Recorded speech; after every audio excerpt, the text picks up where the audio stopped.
So people tell me that I have a lot of energy.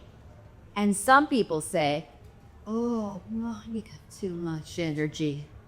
What's the problem? I'm a public service. I'm cheaper than coffee and a lot less addicted than Coke. Recently, my doc sent me for a colonoscopy, which, if you don't know, is a pain in the ass, literally. But my doc says, oh, you're lucky. We just need a lower bowel look-and-see without the drugs. Oh, I feel so lucky. Maybe you'll find a horseshoe up there. Well, to prep, they make you drink this sludge that tastes like the ocean with bleach. And it's not just a glass or two. It's like chugging a hot tub.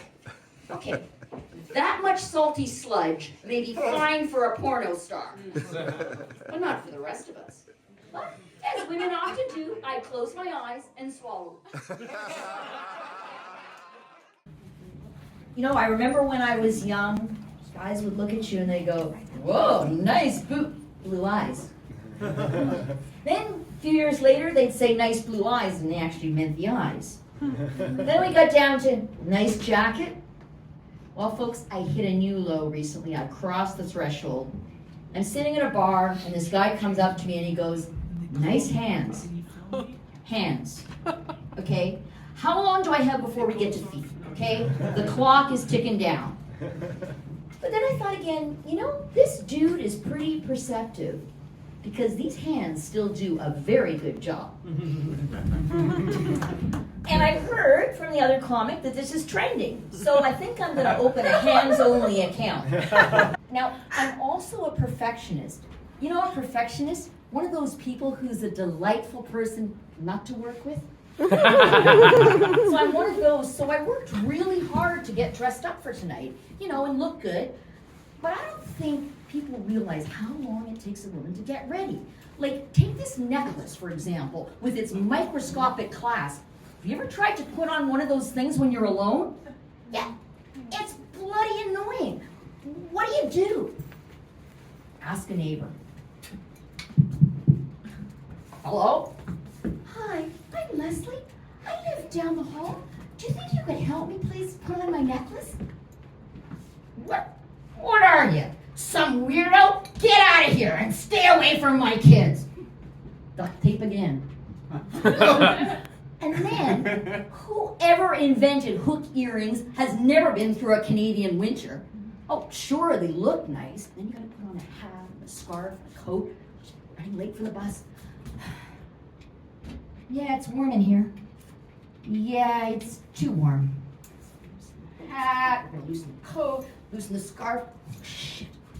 Okay, so now my ear is pinned to my shoulder, and I gotta make a decision. Do I ask for help, or do I just rip it off? Well, so what if there's blood everywhere? At least I'm not some weirdo asking for help.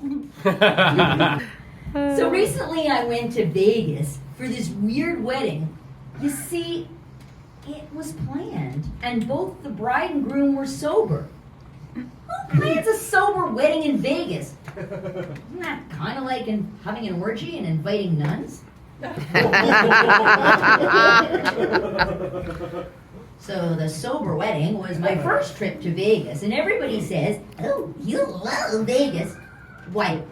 It's overpriced, overrated, and backwards. But it is well named Las Vegas. Because going there is a loss of time, a loss of money, and a loss of dignity that you'll never get back. In Vegas, we all know what Vegas means, like all over the place and batshit crazy.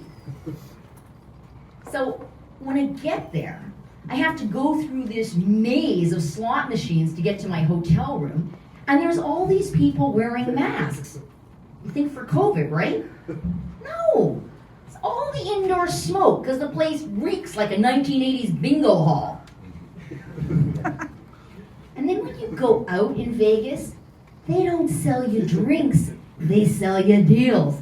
Right? Oh, I got a free drink deal tonight for $17, and the wine list is red or white. That's it. Red or white. No drinks, countries, brands. Okay, folks, in case you don't know it, Vegas wine has less personality than tofu.